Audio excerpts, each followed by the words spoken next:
horrible, horrible story out of Iowa. A 31-year-old youth pastor in Iowa named Brent Girouex was arrested on suspicion of sexual exploitation after several victims said that he had sexual contact with them when they were teenagers to, quote, help them gain sexual purity in the eyes of God. Lewis, it's sickening, and we've heard it many times before.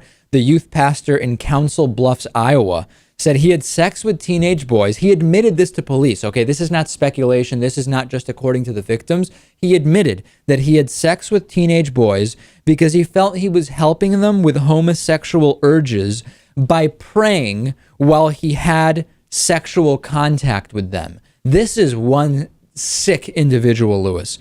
The 31-year-old pastor was arrested on 60 counts of suspicion of sexual exploitation by a counselor or therapist after authorities were alerted to his actions. Can you believe this? Unfortunately, I do believe it. Yes, this is just a predator, a straight-up predator. Absolutely. And he went on to confess to Council Bluffs police detectives that he had sexual relations with 4 teenage victims starting in 2007, but at least 8, and it appears to be more, at least 8 other men have come forward with complaints that the pastor molested them. And the level of, I don't even know how to describe it, but when we talk about a depraved mind, this case seems to fit that mold in every single way. Giroux told detectives, as reported by UPI, when they would ejaculate, they would be getting rid of the evil thoughts in their mind. I mean, you have to almost have a creative, depraved mind to come up with something this heinous.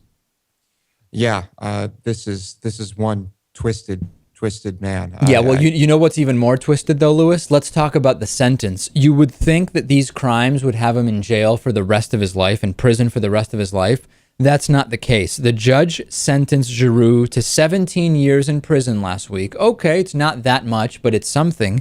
And immediately suspended the sentence in favor of sex offender treatment and 5 years probation. If Giroux doesn't violate probation, he will never spend another minute in a prison cell. The victims are obviously outraged. The families of the victims are outraged.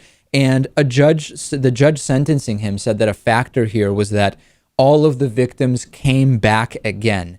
Time and time again, we see judges who are supposed to be arbiters of justice and understand what it's like to be a victim, what it's like to be a target of someone who is in a position of power, either physical or psychological or emotional.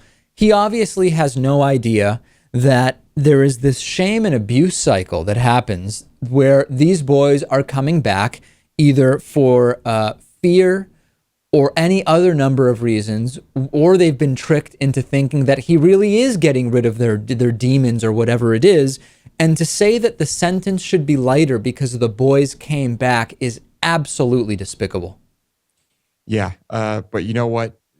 Whether or not the judge thinks that the teens, the boys might have wanted this, that's completely irrelevant. And that should have nothing to do with the sentence, because the man was convicted of crimes which carry weight and jail time. Not only that, and again, the fact that they're coming back, the reason we have an age of consent is that if you are of a certain age, you are not yet, the law states, you are not yet legally able to make these decisions in a way that would be considered consensual. So even the coming back should really not be a factor here. If we take a step back for a second, Lewis, we're prosecuting all these nonviolent drug crimes, so-called crimes, and putting nonviolent offenders in prison.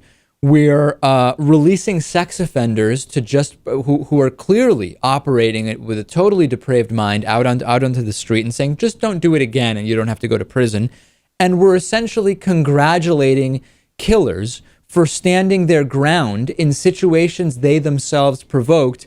What is going on with our legal system? And by the way, we've got Elizabeth Warren pointing out that the Supreme Court is going in the direction of being a wholly owned subsidiary of big business. We've got a serious judicial problem in this country right now. Yeah, seriously. And we've been talking about it nonstop for how many years now? Many years.